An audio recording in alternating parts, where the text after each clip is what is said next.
Good day mga kajugol. So yung vlog natin ngayon, sasabay ko kayo kung paano tayo maglilinis ng mga sponge filter. Tapos explain muna natin kung bakit nga ba tayo maglilinis ng sponge filter.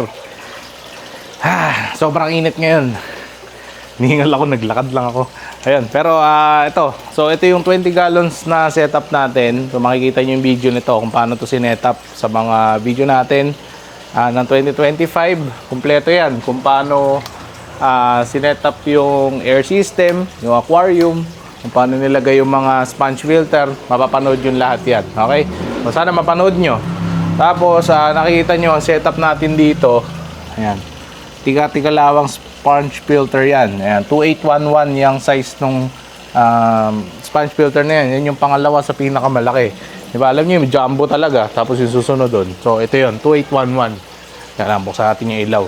Ngayon, yung air system niyan mga boss, isa lang. Yung buong fish room na to. Itong garahe natin na to. Isa lang air system niyan. Ang pinagkaiba lang nung kabila nating ang tawag dito, yung kabila nating rack. Wala naman pala silang pinagkaiba. Hindi, yung kabila na kasing rack, yun, binili natin second hand. Ito, 20 gallons. Pero yung mga sponge filter kasi nito iba-iba. Ayan, yan kasi mga nakuha natin sa affiliate. Ayan, nakita nyo to, jumbo. Yan yung jumbo eh. Tapos ito yung 2811. Ito pala magandang comparison. So ito yung jumbo, kasi ito yung 2811. Ngayon ang gagawin natin, maglilinis tayo ng mga sponge filter kasi nakita nyo naman, ayan, bagong water change yung kahapon. Pero nakita nyo, madumi pa rin yung tubig, may mga lumulutang na dumi. So ilang linggo na rin ito na deadline na eh. Ayan, pero ngayon lang tayo nakahanap ng time. Nakita nyo yung dumi oh. Wala na silbi yung sponge filter, beneficial bacteria na lang yan. Pero yung dumi, ayan, di na siya lumilinaw. So kahit sponge filter, may limitasyon din. Ito medyo okay pa to, nakita nyo malinaw pa. So lilinisin natin yan. Tapos sasagot tayo ng mga question about sa kung bakit nga ba sponge filter yung gamit natin, bakit hindi mga sump filter, mga ganun. So bakit ito yung preference natin. Okay, so sisimulan natin sa paggawa ng mga gamit.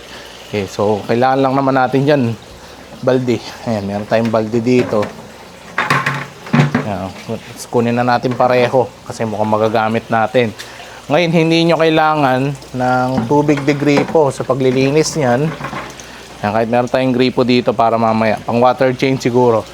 Ang gagawin muna natin, maglilinis lang tayo ng sponge filter. So, maganda, pag maglilinis kayo ng sponge filter, pag-iwalay nyo yung water change at saka sponge filter. So, ngayon, babawasan ko siya ng tubig para makakuha ko ng tank water. Ang maganda kasi sa tank water, mga boss, wala na siyang chlorine. Okay? Kaysa kung gagamitin yung tap water, may chlorine yon. Ngayon, maraming kadalasang misconception yung galing ka sa gripo. Bakit okay lang ka? Galing naman sa gripo, direct sa gripo. Hindi naman yung problema yung galing sa gripo, mga boss eh. Kung yun yung ibig nyo sabihin, ay kinuha ko dun sa gripo. Ang may problema dyan, kung saan talaga nanggaling yung tubig nyo. Kapag mga water system, katulad yung mga nawasa, yung mga Pulilan water system dito sa amin, may chlorine guys yan kasi treated water yan eh. So may chlorine yan tsaka ammonia. Para syempre mamatay yung mga bakterya. So malinis siya sa bakterya pero may chlorine. So yung chlorine pumapatay ng bakterya yon. Ngayon naman kung deep well yung tubig nyo, okay lang, wala yung chlorine. Pero syempre hindi natin alam kung ano yung quality ng tubig nyo. Pero most likely mas friendly naman sa isla yung deep well na pinanggalingan ng tubig. Okay, so ngayon ang gagawin ko lang, magsasipon tayo dito ng tubig. Hanapin natin yung may sipon tayo dito. Ang dami natin sipon, oh. Ngayon na, so salamat dun sa mga nagpapadala na affiliate. Okay, pero mas prefer ko guys yung puting sipon. Ako lang ba yun? Ako mas gusto ko yung puting sipon kaysa dito eh. Ngayon sa sipon natin, sira pa nga itong sipon na to, pero ito yung gagamitin natin. Ayan, tapos share ko sa inyo. Okay, so walang tayong tubig. Ang kaalagaan ng mga tank water guys, wala tong chlorine. So yung sponge filter kapag pinigaan natin, hindi niya mapapatay yung bakterya na nandun sa sponge filter. Tapos wag nyo gagawin na lahat ng filter nyo, lilinisin nyo. Pero ako, lilinisin ko siya ngayon kasi meron tayong beneficial bacteria or meron tayong Nitribus na mapakita ko sa inyo kung paano natin gamitin. Yes, may product tayo mga boss.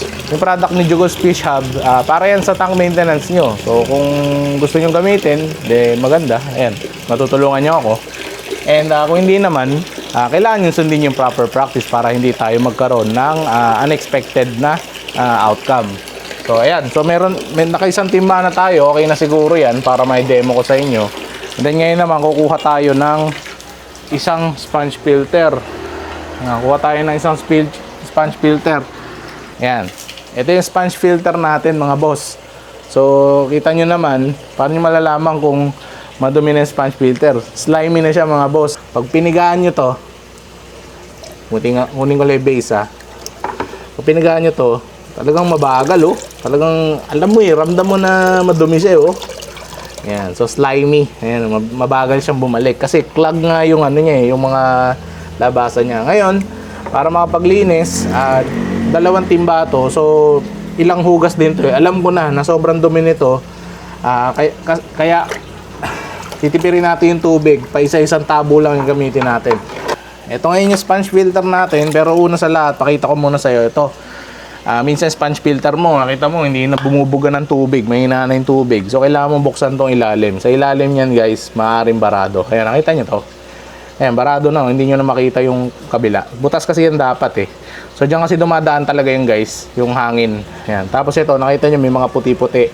So yan yung calcium deposit. Same yan nung mga nasa glass ng aquarium nyo. So yan yung bumabara sa sponge filter. Kaya mahirap siyang magsak ng hangin. Ay, ng tubig pala. Sorry, hangin tuloy. Ayan. Ayan. So maganda, kuskusin nyo lang yan. Pwede nyo gamitin yung sponge filter din, panlinis.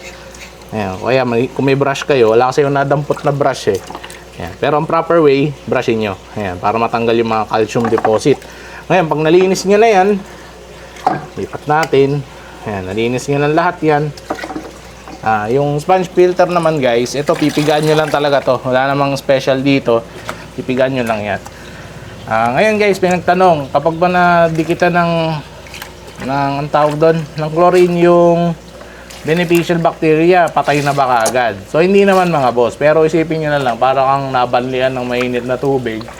Ayun, so ganun. So talagang manlalata agad yung beneficial bacteria mo. May stress kasi living thing din yan So kapag stress ka, hindi mo magagawa ng mabuti yung trabaho mo, which is mag-convert ng harmful chemicals to beneficial, to less harmful chemicals. Ayun, hindi nyo magagawa yung nitrogen cycle.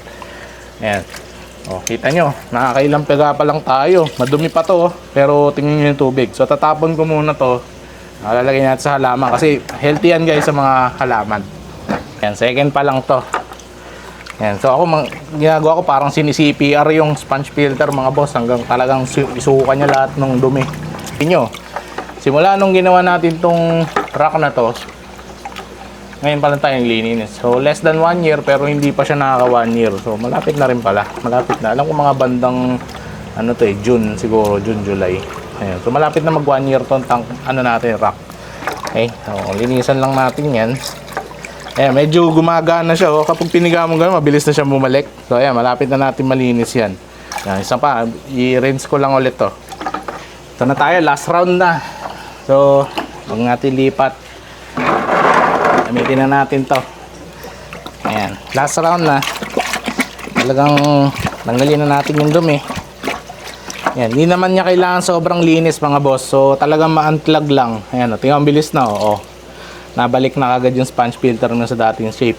Malinis na yung natin, sponge filter, pati yung base. Ayan, base. Sponge filter lang din yung ko. Pero mas mainam yan.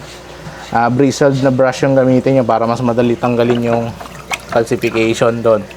Tapos dito, maganda makuskus nyo talaga tong gitna. Kasi yan, i-assemble na natin ulit lahat. Sponge filter, napadali lang yan mga boss, para lang nagagawa ng Lego. Ayan. Okay, then para i-ready na yung pagkakabit ng hose, tanggalin na natin yan, tapos balik ko na. Ayan, tapos ngayon mga boss, babalik na natin itong sponge filter. Isa lang yung ano ko, yung lilinisin ko ngayon kasi example lang naman tapos same lang naman yung gagawin ko sa lahat. Pakita ko lang sa inyo. Ito yung host natin. Papalitan ko nga pala tong host na to mga boss. So abangan nyo yung susunod natin video. Ayusin natin lahat yan. Kasi yung ginamit kong host dito yung pang industrial grade. Pang ano, hindi siya pang peacekeeping. Ayan, kaya nauugot ka agad eh. Maganda na yung ano, yung hangin ng ano natin, ng host. Kukuha lang ako ng tubig para mapalitan yung tinanggal natin kanina. Ngayon mga boss, meron tayong tubig dito sa baba. Kaya pakita natin Ayan, meron tayong tubig. So ngayon, papasok na dito yung mga products ni Jugolz. Ngayon, may ginagamit kayong water conditioner. Itong HydroClear ay water conditioner din. Ngayon, HydroClear, 1 drop per 1 gallon. So lalagay nyo sa tubig. Pero pwede kayong sumobra.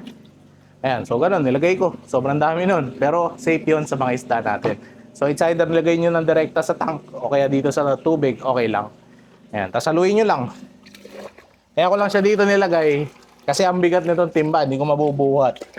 So lalagay na natin ngayon dito sa tank. Okay? So lagay ko lang to, then may papakita pa ako sa inyong isa. Ayan, so nalinisan na natin to. Isang tank lang. Punasan ko lang.